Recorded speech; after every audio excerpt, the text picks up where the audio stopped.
Bueno, vamos a charlar ahora un poquito del trabajo que viene desarrollando en San Rafael el Centro de Tratamiento y Prevención de Alcoholismo y Adicciones Renacer, que ya tiene 30 años de servicio en nuestra comunidad.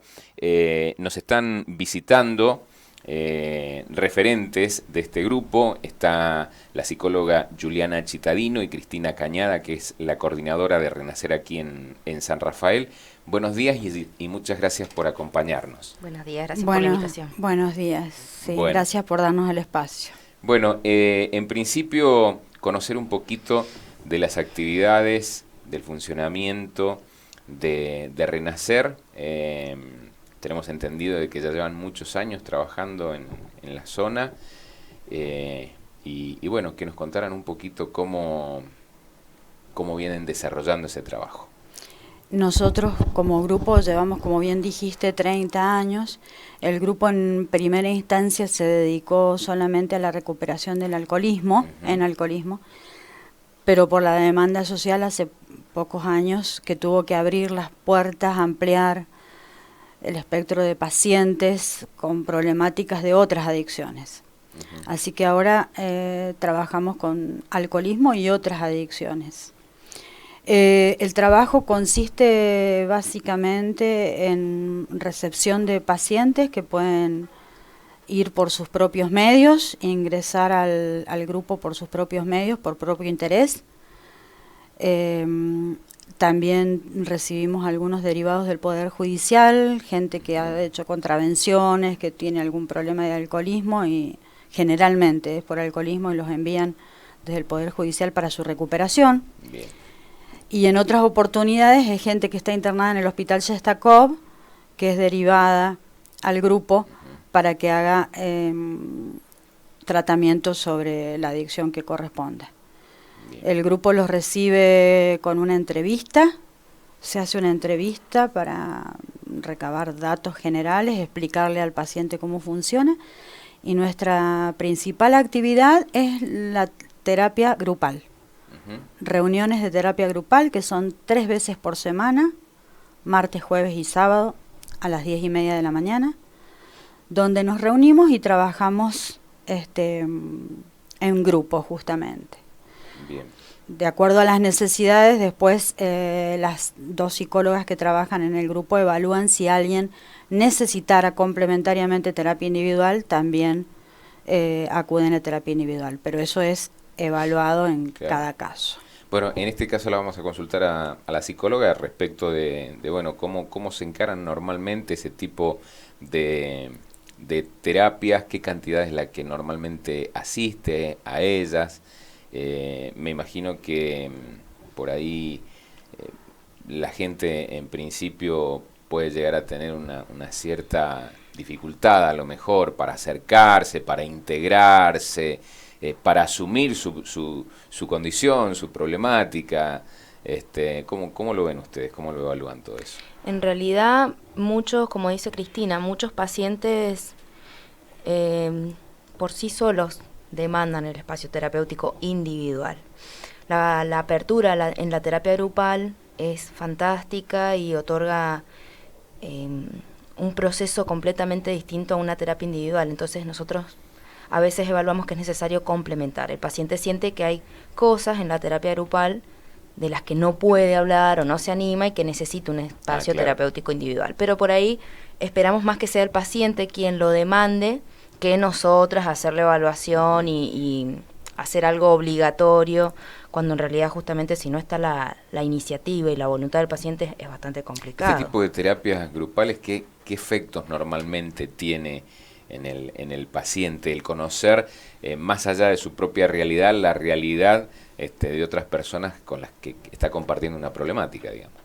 Además de conocer las realidades de otros, desestigmatiza, ¿está bien dicho? Sí. Mucho la enfermedad. Le saca mucho peso, el peso social, la vergüenza. El paciente, ni hablar ahora con el código contravencional, que están yendo muchos pacientes judicializados, van con mucha vergüenza, mucha culpa. En el grupo nos presentamos con nombre y apellido, tenemos identidad, no somos anónimos para nada, en eso nos diferenciamos de Alcohólicos Anónimos. tenemos identidad y reconocemos que esto es parte de nuestras vidas, es una parte. No son enfermos alcohólicos o adictos, es una parte importante de sus vidas y generalmente, te digo, en la reunión hablamos de todas las otras cosas que pasaron en la vida que pueden haber resultado en un alcoholismo o en una adicción, pero le damos mucha más importancia a todo lo otro. No nos sentamos a hablar de cuánto consumiste, pudiste, no pudiste. Sí. Hablamos de todo lo demás que nos parece absolutamente más relevante. Normalmente este tipo de patologías, digamos, ¿qué orígenes tiene? Psicológicos, pero bueno, tiene que ver mucho con la historia personal de cada paciente. Sí, y personal y familiar, ¿no? Exacto, y cómo afronta toda esta historia. Como vos decís, bueno, la impronta familiar es muy importante. Eso claro. También hace renacer. Por suerte tenemos como ese tratamiento más integral donde invitamos a los pacientes que vengan con algún familiar, con algún amigo, para que también se empapen de qué le pasa, cómo la está pasando, que no se crea que el adicto nada más es el culpable de todo y el que la pasa bien y no se da cuenta de nada. Cuando invitamos a las familias o hacemos a veces reuniones familiares fuera de lo grupal, con coordinadores, con el doctor, invitamos a la familia a esto, a trabajar junto con el paciente, porque la familia muchas veces se enferma a la par del paciente y muchas veces la familia es quien enferma al paciente. Claro. Difícil de reconocer, pero muchas veces sucede. Bueno, normalmente qué cantidad de pacientes son los que atienden y bueno, y terminados estos tratamientos, que no sé el tiempo que demandan, ¿qué es lo que expresan ellos? El tiempo que demanda el tratamiento es muy particular para cada paciente. Cada paciente, cada familia hace su proceso a un tiempo que no podemos estipularlo estrictamente. Claro. Es muy variable. No le puede poner un tratamiento de 3 meses o de 6 meses, o sí, hay gente el tiempo que tenga que llevar. Exactamente. Lo que sí es importante destacar es que a veces no concurre el consumidor, el que consume en la adicción, pero sí concurren familiares o amigos para prepararse, para tomar conocimiento sobre la enfermedad y saber cómo actuar, y eso también es muy positivo. Y de ninguna manera el grupo tiene una actitud de juicio de las personas. Siempre lo destacan los pacientes nuevos, que van pensando con miedo, con temor, como vos dijiste anteriormente. Claro. Y llegan y se encuentran con una terapia grupal donde se expresa libremente y no hay ningún tipo de juicio ni de control sobre lo que ocurre con la persona o con la familia. Y lo que ocurre también es que al conocer la problemática de otros, también sienten que no están solos en esta tarea y en esta enfermedad. Y también ocurre un proceso muy particular que es la identificación con el otro. Es como mirarse en un espejo, con algunos de los pacientes, por supuesto. Las identificaciones son totalmente personales y es como mirar en un espejo el propio proceso, y entonces eso es muy útil para asumir el problema y trabajarlo, ¿no? Me imagino que debe ser un trabajo muy arduo, teniendo en cuenta de que el eje principal y fundamental digamos, en lo que radica la recuperación es la voluntad del paciente, ¿no? Es trabajar en que, digamos, adopte una actitud y una fuerza de voluntad que debe ser muy difícil, ¿no? Porque hay casos que yo entiendo que en los que, bueno, esa fuerza de voluntad es muchas veces doblegada por estos vicios. Bueno, justamente para aclarar, no hablamos de vicio, sino de enfermedad. Bien. Y ese es un concepto muy importante a tener en cuenta. La mirada de la sociedad es distinta cuando se aprende que esto es una enfermedad y no un vicio, no una elección. Y entonces también lo de la fuerza de voluntad es relativo. Se trata de asumir lo que está pasando y pedir ayuda.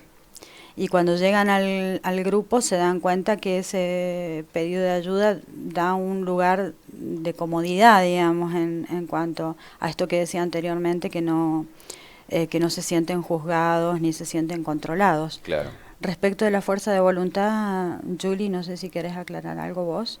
Que no es el principal fuerte de nuestro trabajo, si bien es una columna importante. Trabajamos conjuntamente con el paciente removiendo todo. Removemos la historia, removemos qué le pasa, cómo se siente en la actualidad, con lo que le pasó, con los eventos fuertes que vivió.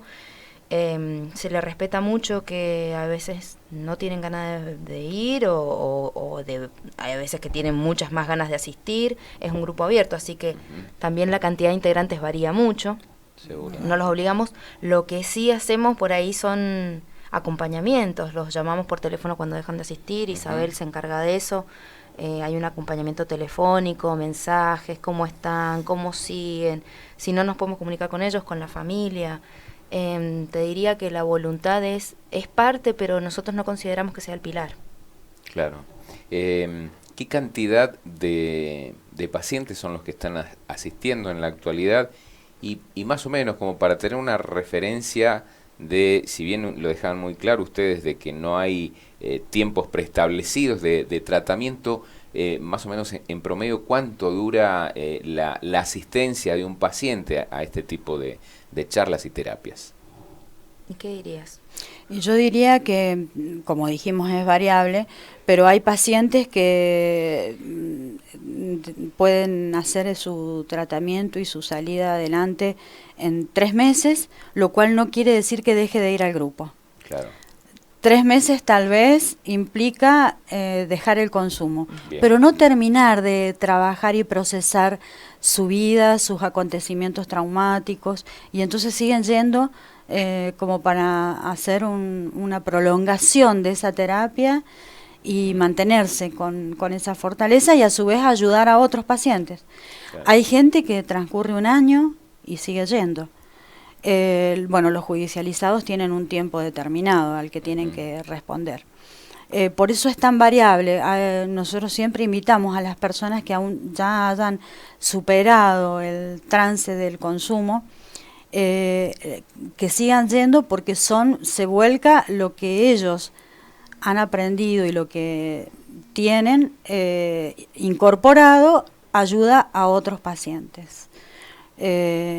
No hay obligación, sino en general la respuesta de los pacientes en las primeras reuniones es la sorpresa y es muy positivo, porque ellos siempre expresan esto de que creían que era un lugar donde se iban a sentir juzgados. Generalmente la gente va con vergüenza, esa es la realidad. Y se encuentran sorprendidos cuando ven que es un lugar de charla, donde se encuentran con otros que están sufriendo lo mismo, porque estos son enfermedades. Pero donde a la vez se pueden distender y relajarse y desahogarse. Claro, y desahogarse fundamentalmente. Sacarse ese peso de encima del estigma que hablaba Juliana al principio. Claro. De la culpa, de la vergüenza. Generalmente, o sea, no se van a encontrar nunca con un profesional que los va a sentar en una especie de banquillo de los acusados y los va a retar por lo que está pasando. No, ni permitimos tampoco que en el grupo, obviamente no es que bajamos línea, pero tratamos de que en el grupo se entienda que entre los integrantes del grupo no podemos permitir esto de estar juzgando el accionar o el pensamiento del otro. Hay gente que va muy religiosa, hay gente que no tiene creencias religiosas, inclusive de religiones diferentes. Sí, se respeta todo por igual, porque en realidad hablamos esencialmente de otras cosas más profundas. Y como no estamos centrados en el consumo, si consumió, cuánto tiempo lleva, qué consume, te diría que hay pacientes que van desde 1 año en adelante, porque si bien serían los primeros 3 meses para que deje de consumir y deje estos hábitos, el nudo se vuelve tan fuerte y se engancha tanto el paciente que quiere empezar a trabajar todo lo otro, que es mucho más rico. Entonces el paciente se engancha totalmente. O sea que son, digamos, procesos que van fortaleciendo de alguna forma la fase interna del paciente, Sí, y totalmente. que, bueno, lo van ayudando a superar todo eso. Totalmente. Así es. Bueno, muy bien, ha sido un placer recibirlas aquí. No sé si les queda algo más por agregar que ustedes consideren importante del trabajo que realiza Renacer aquí en San Rafael. Lo que me parece a destacar es invitar a la comunidad, ya sea paciente que consume o familiar o amigo, allegado, que también tenemos la asistencia de personas en ese rol, que se acerquen sin temor, que se les va a hacer una entrevista y allí se enteran de cómo es todo el proceso, que las reuniones son martes, jueves y sábados. Generalmente tenemos más asistencia los sábados por una cuestión de horarios laborales. Y que dentro de muy poquito se van a encontrar con un lugar a estrenar prácticamente. También, que vamos a funcionar en el área de salud mental nueva del nuevo hospital, pero apenas ingresan al área ya tenemos nuestro salón. Bueno. Y yo quería contarte como para cerrar que nosotros trabajamos con estadísticas anuales, hacemos trabajo estadístico anual para ver nuestros resultados, para hacer autocrítica, para ver en qué tenemos que trabajar. Sí, nos parece que le da una seriedad importante y más es una forma de retroalimentación. Sí, totalmente, de saber, porque estamos trabajando con pacientes, si no es como una cuestión de que no hay entidad de nada. Y tenemos un 50% de resultados positivos. Ajá. Entre pacientes que ya están sanos, que consideramos sanos, y pacientes que están en proceso de cambio. Así que tenemos muy buenos números. Y dejarte el teléfono, si puede ser. Sí, sí. Es un celular 2604-6335-19. Bueno, 6335-19. El celular de, no sé si es del tuyo personal, de es la de psicóloga, no, es de o es el de Renacer. Renacer, para que aquellas personas que consideren que están necesitando por allí una terapia, un apoyo, una contención, que me parece lo fundamental, se comuniquen con Renacer. Seguro. Todas las mañanas hay actividad de lunes a sábado. Toda la mañana van a encontrar a alguien que les responda. Bueno, muchísimas gracias por la visita. Gracias a vos. Gracias a ustedes. Nos vamos a la pausa, enseguida venimos. En 94.5, las noticias conviven con vos. Por eso te acompañamos todo el día. 94.5 FM.